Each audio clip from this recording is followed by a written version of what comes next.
Now, what we're going to do today is, if you can think back to the session we had yesterday and the talk, building on that, I want us to think about how we might put that kind of talk together.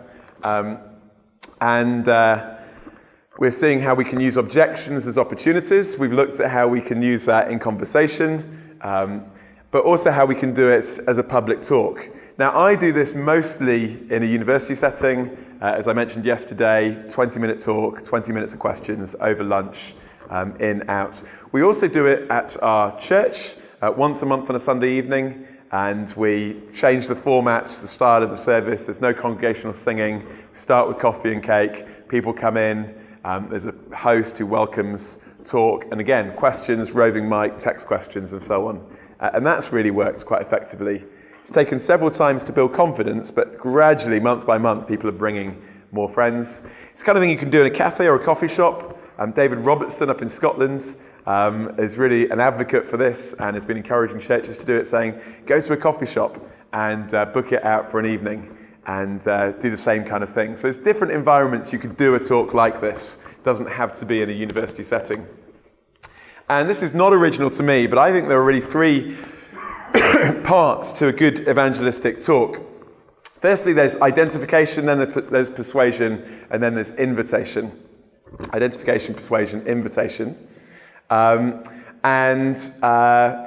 would say that any good evangelistic talk wants to try and tap into these three areas. It's not that they necessarily form the structure, that you start with the first and then you go to the second and then to the third. But as someone said, they're a bit like sugar in tea. They should kind of mix their way through our entire presentations. We need all three parts. We need to identify, we need to persuade, and we need to invite. So let's go through them then. So firstly, identification. How do we do that? Well, I think we can do that in all sorts of ways. Firstly, by the language you use. And Michael has been a very good advocate of this. Using everyday language, expressions that bring things alive. Trying to get rid of any word that has shun at the end, justification, sanctification, and all those kind of things. Try to use everyday language. It brings, it has a way of kind of getting people's attention. It's good to go through, and as Michael said, have someone who's willing to challenge you if they think you're using jargon and words that are not understandable. And the clothes you wear, appropriate to the setting. I'm pretty relaxed because I work with students all the time. Obviously, if I was working with a different people group or in the City of London, I probably wouldn't be coming dressed like this. But just fitting in to the environment. The songs and the people you quote. So what are the things that group are listening to? What are they aware of? And you see Paul doing that, of course, in Acts 17. It's their poets, it's their philosophers. He's aware of it. And he's aware in different settings. One of the challenges for me is when I go to different countries across Europe is to say, okay, what can I do that will really root it in this context? And so I often sit down and say, hey, have you got anything that I could quote or use that would particularly root it into your local context? No point in quoting people if no one's heard of them. I often quote Richard Dawkins in the UK. He's quite well known. In some parts of Europe, people have never heard of him. So it's pretty pointless quoting someone who is unknown. And the geography of the local area, sometimes I make up a story and I set it locally. It just gets people thinking you're kind of there. You shouldn't feel that an evangelistic talk, in one sense, could just be kind of imposed in any particular situation. There should be little things that tie it to that area.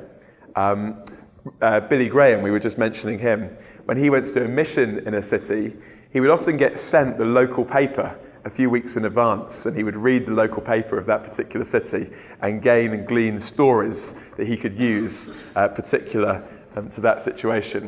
Be kind of looking around. When I go around the university, I'm looking at the posters on the wall. I pick up the local student rag. Maybe there's a headline or something that you can pick up on. It all just ties it into that context, and you can see people's eyes kind of light up. They know that you're watching and you're engaged in the world that they live in. The stories that you tell.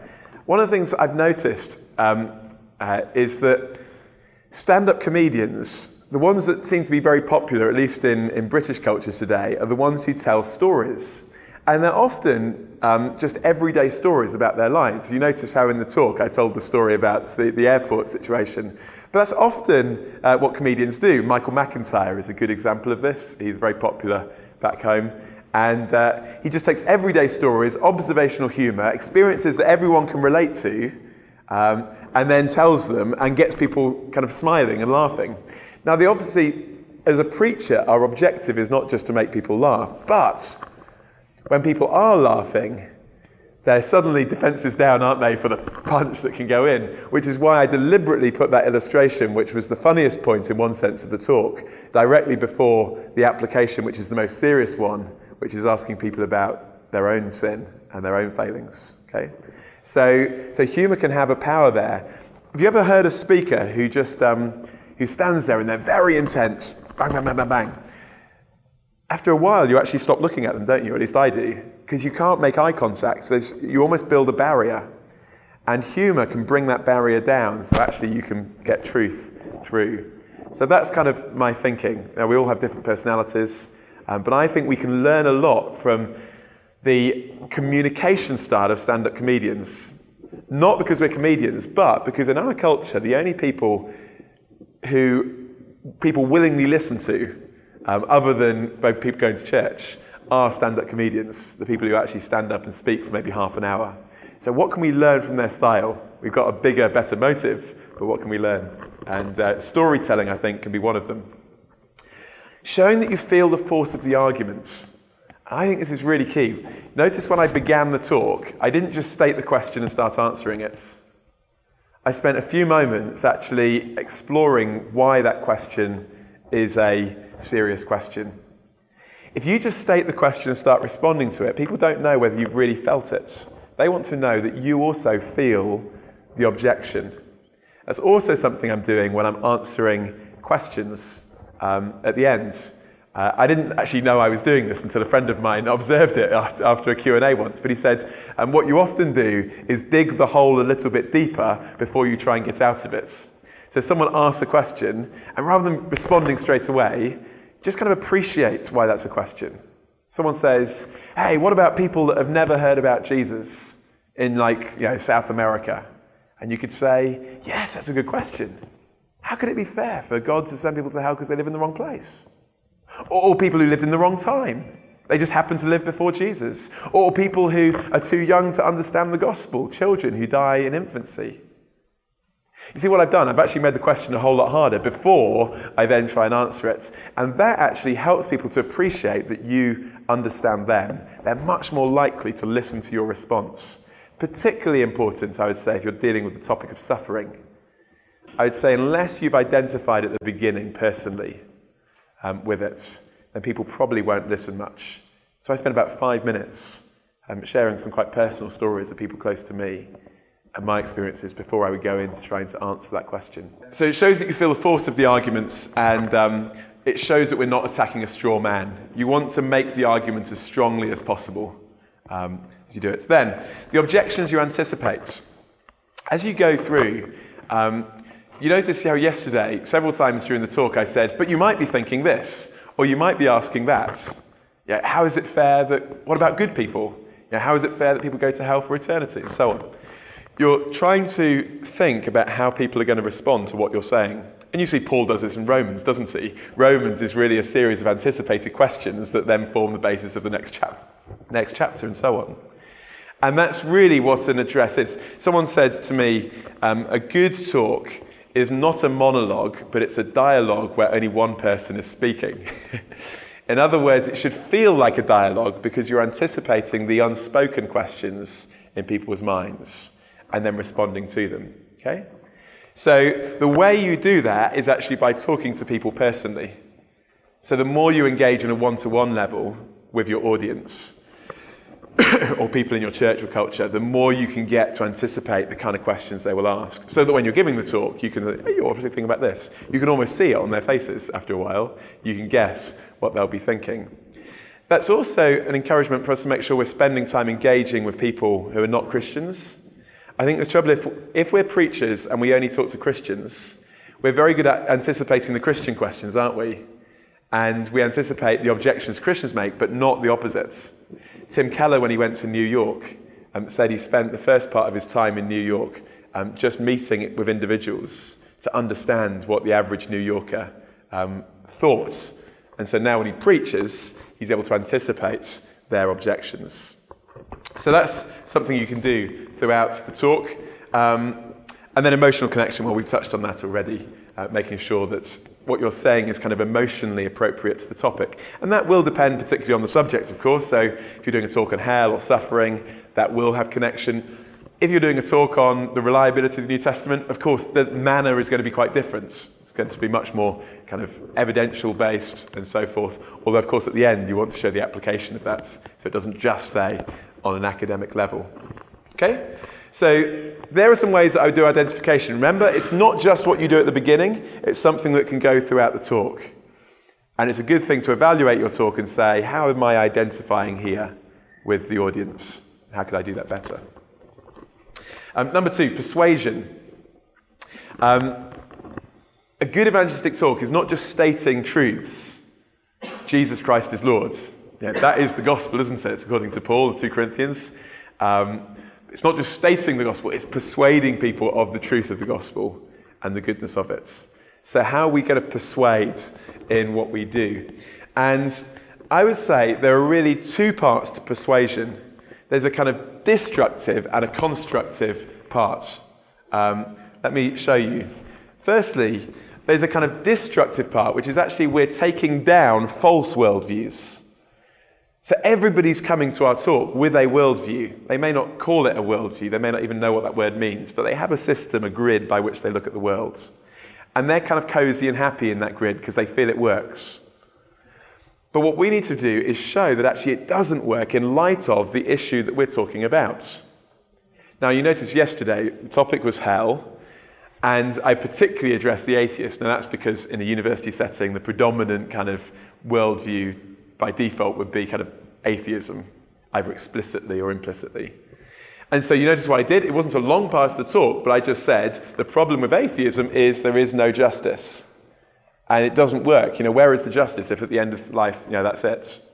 So you're actually turning it around and applying it in the opposite direction. And you can do that in different ways. If I was doing a talk on suffering, I would nick this, actually. This is from Ravi Zacharias, but I found it helpful. He says, when we suffer, we ask the question, why? But he says, if you're an atheist, you cannot ask the question, why? Because the world is just the way it is. It's not meant to be any different. If you're a Muslim, you can't ask the question, why? Because you can't question the will of Allah. If you're a Buddhist, you can't ask the question, why? Because that would show you're not enlightened, and you still have desire. But at the center of the Christian message is a God who hangs in agony and suffering on a cross and says, why? That's brilliant, isn't it? He's done it in 30 seconds, a minute, but he's gone through 3 different worldviews and shown how actually in relation to the issue of suffering they cannot make sense. Now, you may need to unpack it more depending on how long you have, and I would often unpack the kind of atheistic worldview on suffering a bit, maybe quote someone like Richard Dawkins where he says, the universe we observe has precisely the properties we should expect if there's no design, no purpose, no evil and no good, nothing but blind, pitiless indifference.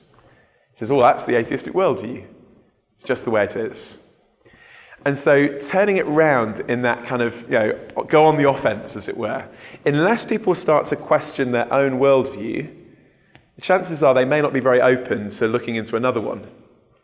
And some people get very nervous at this point because it's not politically correct, in Britain at least. I'm not sure about your culture. It's not politically correct to criticize or question someone else's worldview, but it is biblical, okay? We're told that we demolish strongholds and arguments, so therefore we are doing this. Now, we do it gently, and we need to do it graciously, but we need to do it. And there's kind of 2 ways you can do it, and it will depend partly on the talk you're giving. It might be looking at the goodness, showing that worldview isn't good. Saying, look, actually, if this was true, if atheism is all we have, that's not good, is it? There's no justice, there's no hope, etc. Or it might be looking at the truth question, which is actually atheism doesn't provide a good explanation for things like that. So if the talk was on the evidence for the resurrection of Jesus, I might look at, here's 5 pieces of evidence that even skeptical scholars agree on. Jesus died, he was buried, the tomb was empty, the disciples were convinced that he was alive, Christianity grew based upon this claim. Then I would just say, look, what are the explanations? The problem with the materialistic explanations is that they don't make sense of the evidence. Okay? the Christian explanation, the resurrection, it does make sense of the evidence. So, that's part of persuasion, showing the inconsistency of false worldviews. And then, of course, the other side to it is to persuade them of something better. And that is to say, hey, in the light of this topic or this question or this issue, this is where the gospel is actually good and true. And again, depending on the question you're looking at, your emphasis may be more on the truth or on the goodness. Pascal, to quote him positively, and David's not here, but someone tell him that I quoted him positively. Here is what he said: make religion, by that he meant Christianity, the gospel. Make religion attractive, make good men wish it were true, and then show them that it is. Make good men wish that it was true, and then show them that it is. It's that sense of like, here is what the gospel looks like. Make people want it to be true. Did I tell the story the other day about, I can't remember what I said in which session now, sorry. I did a series of talks in one university, and very staunch atheists at the beginning of the week. By the end of the week, this guy said, I'm still not sure whether God exists, but if he's like the God you've described this week, I'd be much more open to his existence. I thought, well, that was it. He had heard, and this is interesting. I find very rarely is it the talk on science that wins over the atheist. It's important to do it, but it very rarely has much impact in terms of softening their hearts. But it's often the talks on suffering, the talks on other religions, things like that do, because they're seeing the goodness of the gospel, and they're also seeing the emptiness of atheism in comparison. Okay? So we want to show that it's good, and again, it depends the talk. So if it's a talk on suffering, or like yesterday, a talk on hell, that was particularly the question. It was a moral objection, and the solution, the answer is very much, this is the goodness of the gospel. If it was a talk on the reliability of the New Testament, obviously that's much more on the truth of the gospel. Some talks give you both, and the reason why I finish a mission with a talk on the resurrection of Jesus is that I think that talk enables you to do both more beautifully than any others. Because in the resurrection of Jesus, you have the objective truth of the gospel, and that's the basis, isn't it? 1 Corinthians 15. But also the wonderful implications of the gospel. What does the resurrection mean? Forgiveness for the past. The vindication of Christ's death on the cross. Hope for the future, the first fruits of our resurrection. Power for today, Ephesians 1, the power of the resurrected Christ in me, changing me. So there's three things straight away that you could preach in a resurrection talk. So that's where you're going very briefly. You're thinking, how can I persuade them that it's good and true? How can I show them that their worldview isn't? And again, that's where you need to think through where your audience are coming from. What is the predominant worldview that you're going to be speaking to? Maybe it's several. It might be nominal Christianity as well. And so you might need to really be applying it in terms of the nominal Orthodox or the nominal Catholic. And showing how biblical Christianity is different to their understanding of it. Okay? So that's persuasion. And then invitation. There's a story behind this. I remember doing a Bible study with students on 2 Corinthians 4. And we looked at this Bible study, Satan, the god of this age, blinded people's eyes. God opens people's eyes, and we proclaim Christ. And I said to him, what's the application of that? And he said, well, I guess all we do is we present people with the information of the gospel and let them make their minds up. And I said, okay, let's keep reading. So we read chapter 5. Since then we know what it is to fear the Lord. We try to persuade others. For Christ's love compels us, because we are convinced that one died for all and therefore all died. And he died for all that those who live should no longer live for themselves, but for him who died for them and was raised again. All this is from God, who reconciled us to himself through Christ and gave us the ministry of reconciliation. God was reconciling the world to himself in Christ, not counting men's sins against them. He's committed to us the message of reconciliation. We are therefore Christ's ambassadors, as though God were making his appeal through us. We implore you on Christ's behalf, be reconciled to God. God made him who had no sin to be sin for us, so that in him we might become the righteousness of God. And we just read those words, and I said, so are you sure that the application of 2 Corinthians 4 is we just present information and let people make their mind up? Paul seems to think we implore, we plead, we urge. There's urgency, isn't there, in that?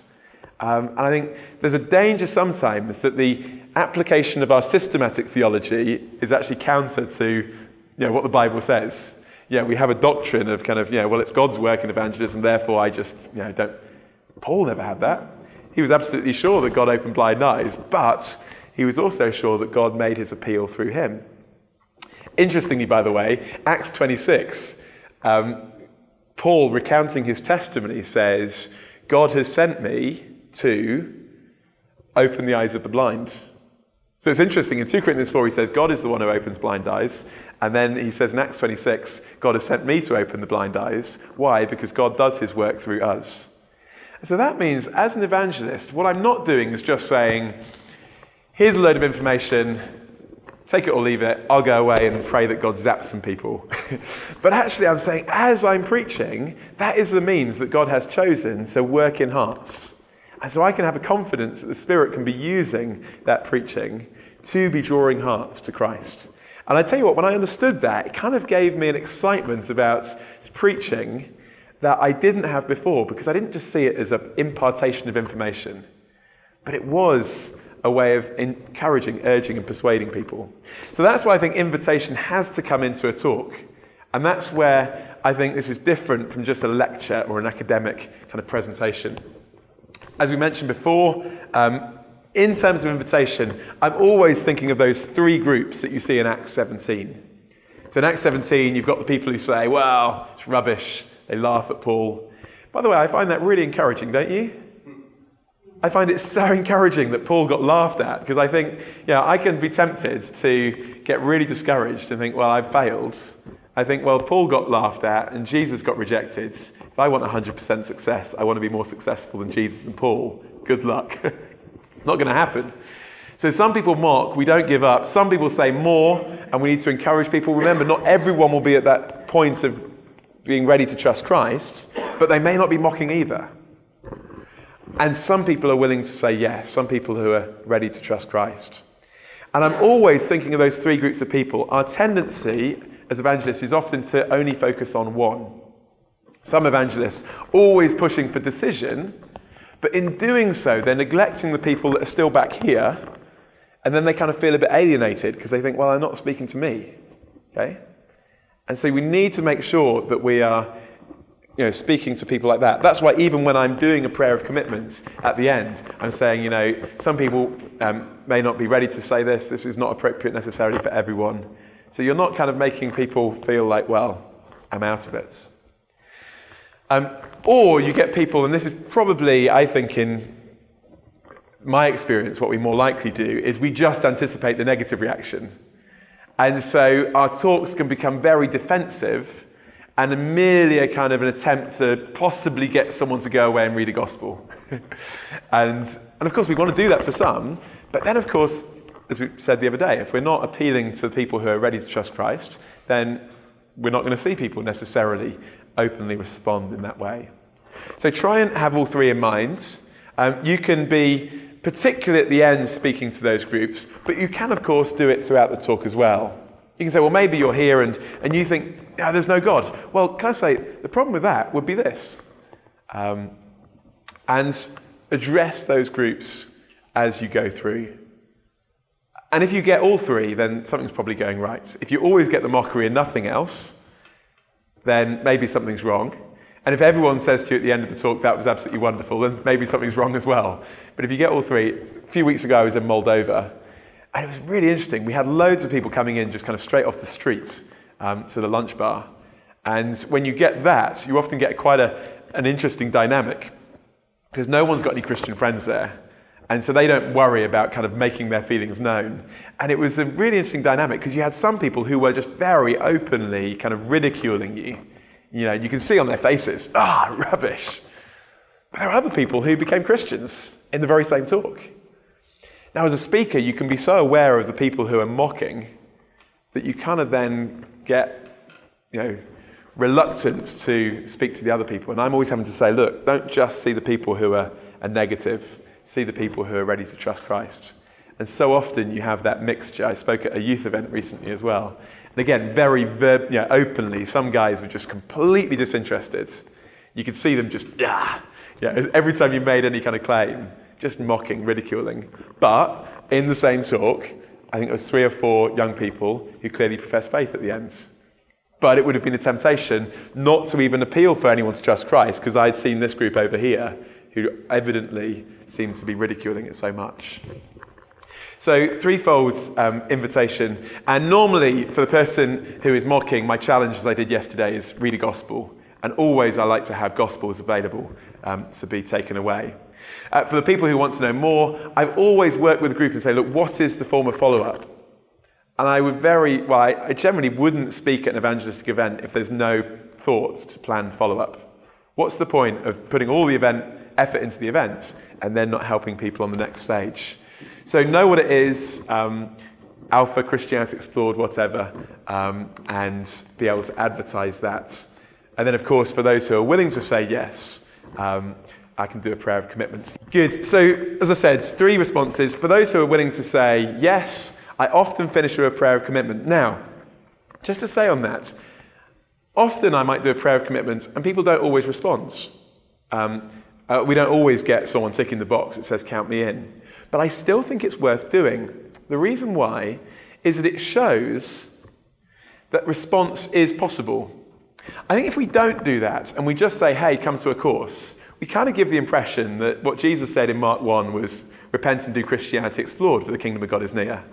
And that's not what he said, is it? It's repent and believe. And isn't the gospel a gospel of grace, not a gospel of works? You know, people keep saying to me, well, you know, it's a process about someone becoming a Christian. But it's not, though, is it?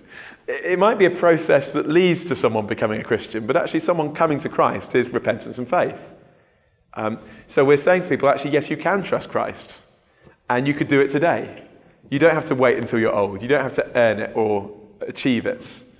And so I think by giving a prayer of response and showing how you could respond, it reinforces something about the gospel, even if people don't respond. And it shows people a model of how they could respond later, even if they don't there. And so often in a week I would do this kind of on several days. And sometimes what it does, it just gets people thinking, actually, I need to do that. When am I going to do that? Should I do that? So I've got no fear of doing a prayer of response, even if people don't respond. Okay, it's not wasted. But you notice what I didn't do is come down to the front, put your hands up kind of response. Because if you do that, then suddenly all the Christians are saying, oh, it was a failure. No one responded. And I was like, well, no, it's not a failure, necessarily. We don't know the movement that's gone on in people's lives towards Christ. So it's a way of response, like a feedback form, but not a kind of public response that then discourages everyone if there isn't any in that situation. So those 3 responses. And as Michael did, I didn't do it so much yesterday because of time, but sometimes you might want to deal with kind of barriers that people are putting up. So when you say, well, maybe you would like to trust Christ, I did do it, didn't I? You maybe don't understand it all. That's okay. You may have more questions. That's okay. I find people have barriers that are not insurmountable, but they think are stopping them from trusting Christ. I've still got some doubts.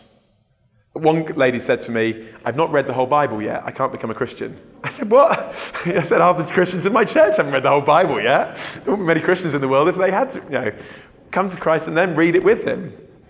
So there's often things that, they're not deal breakers. And you could just say something very briefly to help them. I remember one guy in Bath saying to me after an event, he said, gosh, I never realized I could become a Christian and still have doubts. And all I'd said was, maybe you have doubts, that's okay. Doubt is not the opposite of faith. Unbelief is the opposite of faith. It's quite possible to trust Jesus and still have doubts and ask him to help you with the doubts you have. That was enough. His mate actually came up the next day and said, gosh, I didn't even know my friend was interested. So we can often underestimate people's interests. So anticipate some of those objections, deal with them but briefly at the end of your talk. And then, as I said, Gospels on every chair or at the back. Feedback forms with pens are really helpful. And again, I wouldn't do an event indoors. Obviously, it's different on the streets. But indoors, I wouldn't do an event without feedback forms. And I always have them very simply. I just have comments, and then I have 2 boxes. Tell me more, count me in. You may need to translate them into your context, but they're deliberately not explicit. I have prayed to become a Christian. You know why? People come in, they sit down, the first thing they read is the feedback form whilst they're waiting for the talk to start. And then they get freaked out because they think, oh gosh, what's going to happen at the end? There's going to be a hard sell. So I make it ambiguous and I explain it. And that way, it's much easier.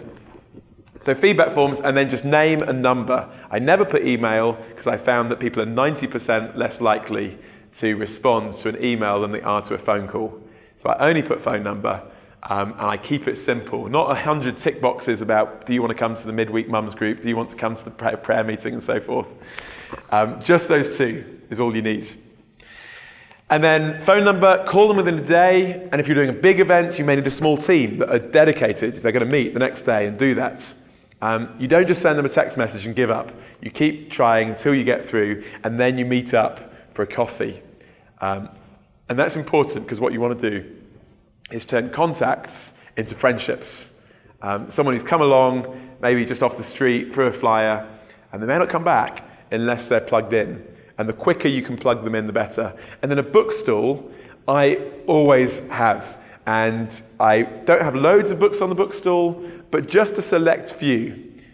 So I normally have the books that I've written, understandably. Michael Green has written a book called Jesus for Skeptics. That's very helpful, looking particularly at the person of Jesus and people's objections to that. And then John Lennox's book, God's Undertaker, for people who bring up the science question, can also be helpful. Okay? So a bookstall, and what we normally do is we subsidize the bookstall down so that either we can give them away to guests or we can make them £1, €1 or something like that.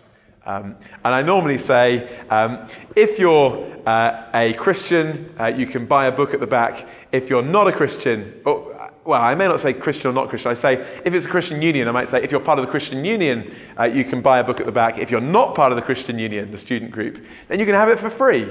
And people say, hang on a minute, it's the only group in the university where the non-members have more benefits than the members. But that's a way of saying, basically, if you're not a Christian, you can have it for free. And we encourage them to take it. And then I often add in a joke and say, and if you're a member of the Christian Union and you're about to leave so you can get free books, I remind you there is a day of judgment. Don't do it. So, bookstall at the back. That's invitation. A few things very quickly on this. Delivery, won't say much on that.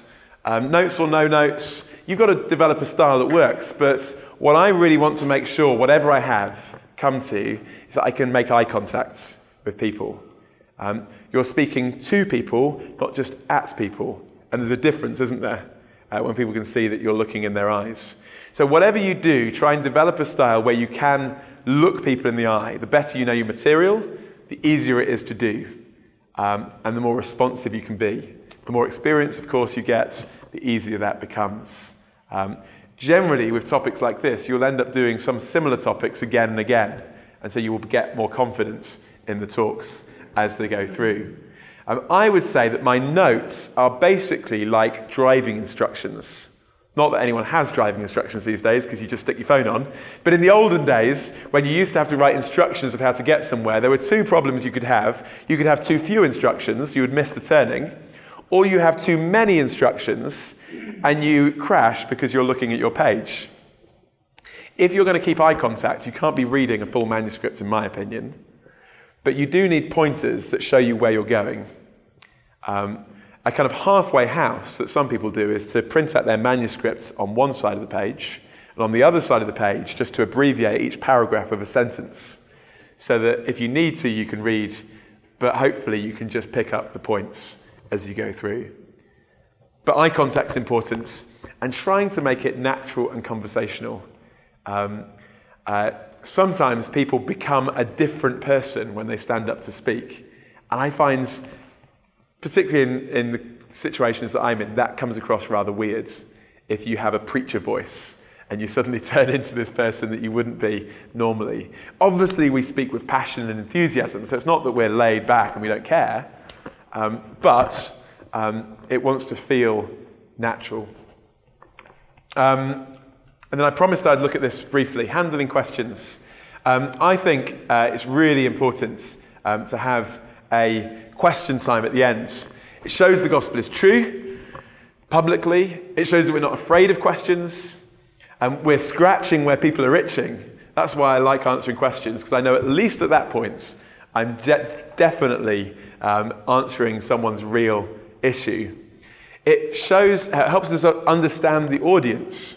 So as you do Q&A times, you get to feel what an audience thinks of what you said. So next time you give a talk in that setting, you can know a bit more about where they're at. And the byproduct of it is that it trains and encourages Christians. As I said yesterday, learnt so much. Did I say yesterday? I can't remember. Anyway, I learnt so much watching others answer questions in public. And I often find Christians come up and say, hey, I was so encouraged to hear you answer those questions. It's given me the confidence that I could do that one day myself. Okay? So they're really valuable, and it's enjoyable. If you do it well, I think it can work well in a way that everyone enjoys. As I said, it's different to doing it personally in conversation. I think this is important to remember. You won't know where that person's coming from, and you can't really find out. You can't really ask questions back, because otherwise you get into a conversation. And you've got to deal with big issues, probably in no more than 2 minutes. If you spend 5 minutes answering a question in a Q&A, you've lost it, I think, because people just think you're going into a second talk. So you've got to be able to answer briefly big issues, which basically means that you aren't going to be able to say everything.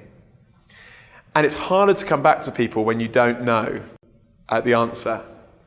So if someone says, what about this? And you're thinking, in conversation you can say, hey, I'll meet up tomorrow. If you're doing a public talk, there's a bit more pressure to give the answer straight away because you're not necessarily going to have that group of people together. That's why it's a bit more pressured. If you're therefore doing it for the first time, it can be really helpful to share the question time with someone more experienced. So with the associates that we have coming with us each year, I say, you do the talk, you take the questions, but you invite me to come up to the front as well. And if you can't answer the question, just pass it my way. And then it takes a bit of the pressure off. So having two of you when you start can be helpful. You can do it in different ways. This is obviously after a talk, but you could have a general question event that could be like a grill a Christian event. And then taking questions. Here's some piece of advice on that. Firstly, I advertise it so people know it's coming. I normally get the host at the beginning to say, welcome, Michael's going to come and speak. At the end, there's going to be a Q&A. So that people know I can ask questions. And I normally have the phone number on the corner of the screen so people can do it as the talk happens. 3 ways of doing it: hands up, text messages, writing on paper if your audience don't all have phones. Or, as in one room I went into, there was no phone reception. We've advertised text all the way through. It's like, there's no questions. Oh, hang on a minute, I've got no reception. Good to check that. And as I said yesterday, the beauty of that is you can alternate. You don't just have questions from the floor. You can then interrupt it with one from the text and keep the topic moving so you don't get bogged down on one particular area of questioning. Now, you need to go carefully through with your host at this point. You need to sit down with them and say, okay, the questions that come in, you need to do a few things. Firstly, group ones on a similar topic. Don't ask the same question 3 times. Discard ones that are completely off topic and not going to be helpful. And then, thirdly, finish with the best question. Finish with a question that will get you back to the heart of the gospel. Because if you do a talk and the last question is, are there aliens on other planets? People remember the last bit most. So always, bring it back, and they've got it in reserve. And then they say, okay, we're just about out of time. Just time for one more from the text now. And it's genuine. We're doing it. It is a real question. We're just being wise about the way we structure them. You can do that. So it takes a bit of planning with your host to be able to do that. And you may need someone on the front row writing down the questions and passing them up so the person at the front isn't trying to sort through questions on a phone and talk to you at the same time. The host can filter and read it out. Keeps your allotted time. So if you have 20 minutes, stay to 20 minutes.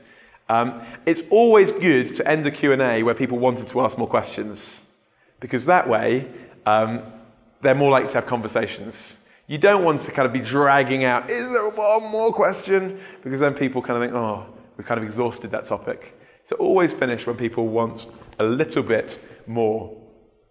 And then I'm not going to look at much of these because we have looked at questions in conversation already.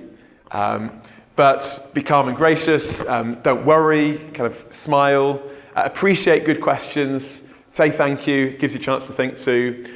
Identify with them, feel the weight of the question, as I said earlier. Try and anticipate people's reactions. We thought about that the other day. So, don't just say, yeah, people who aren't Christians are going to hell, period.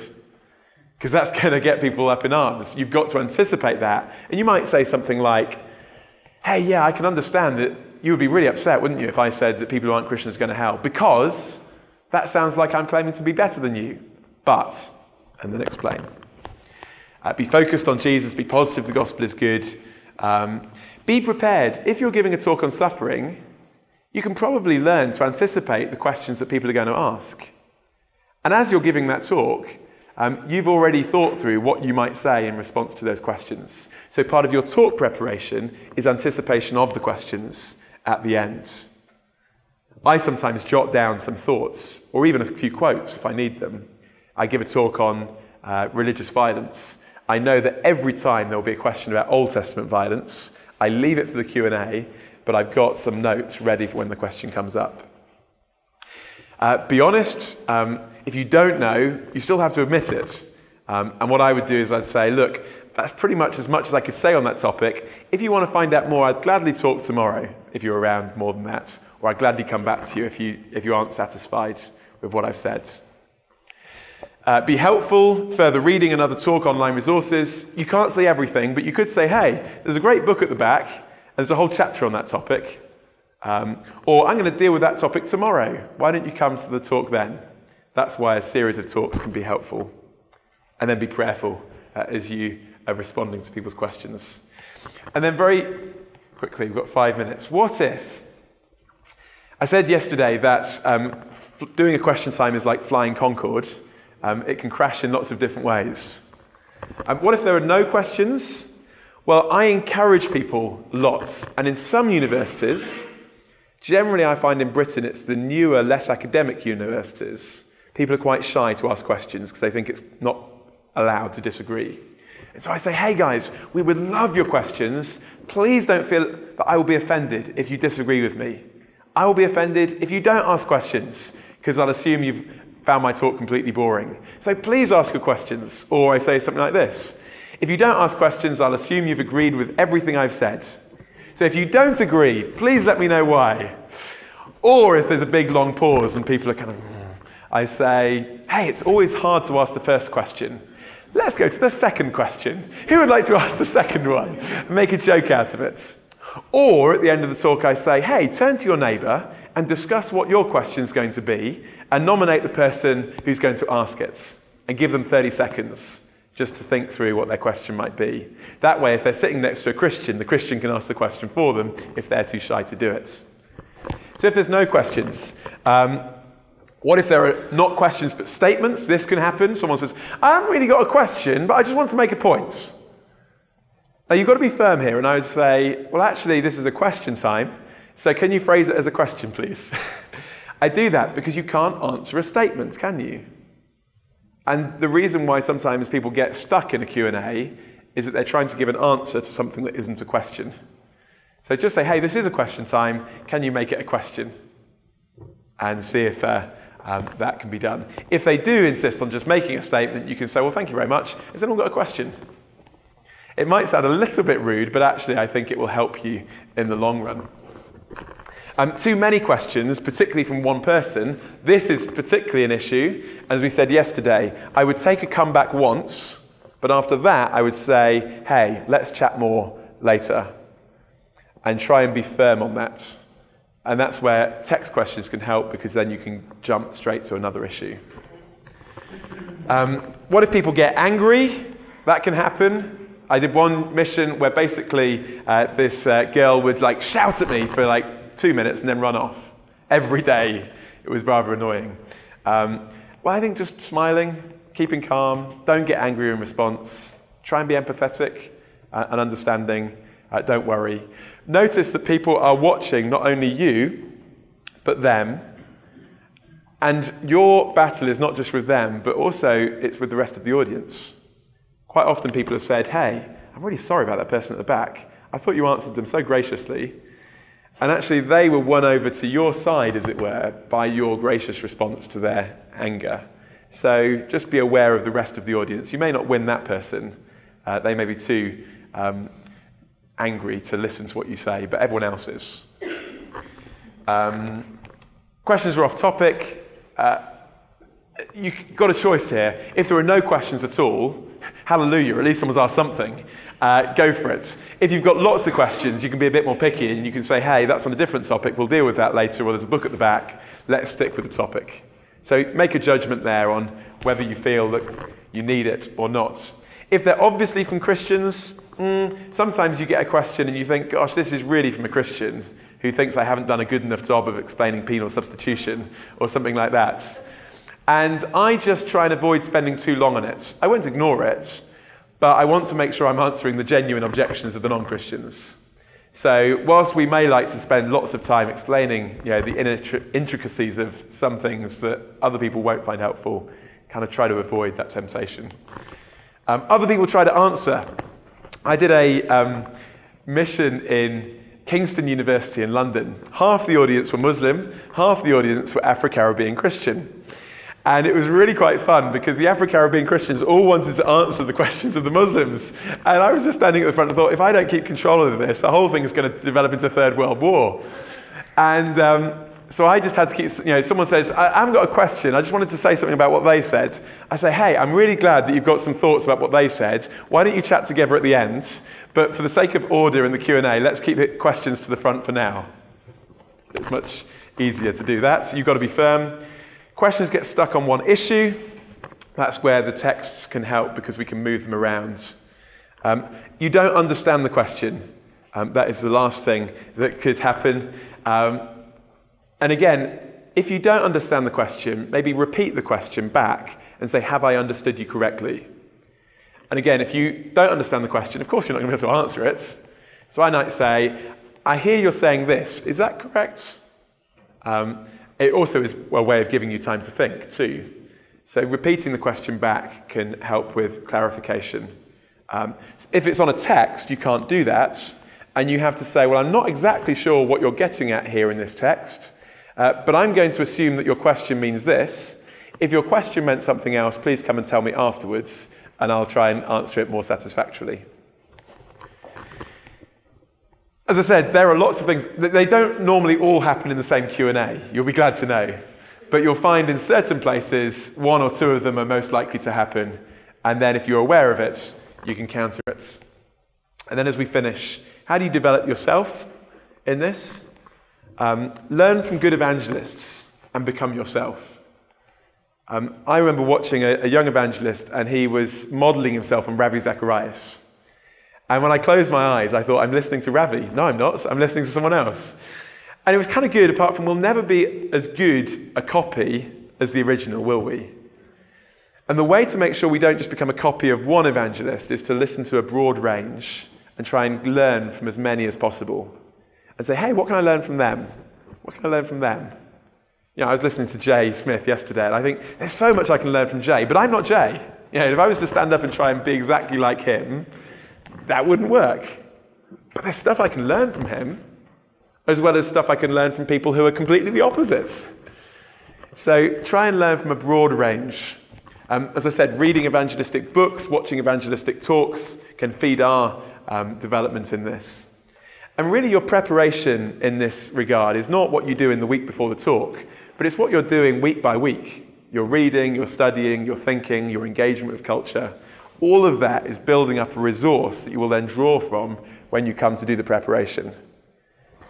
Get feedback. Now, you need to be careful who it comes from, and we can take too much feedback from too many people, and we can kind of think, oh, who do I listen to? A few people who you respect.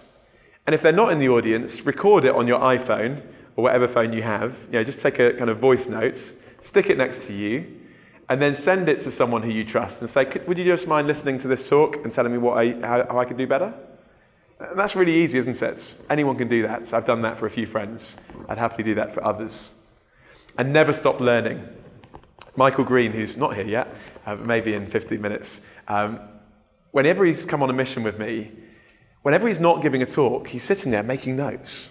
I think, gosh, Michael's 85, and he's still learning, and he's not stopped. I think that's why I think he's gone on so well.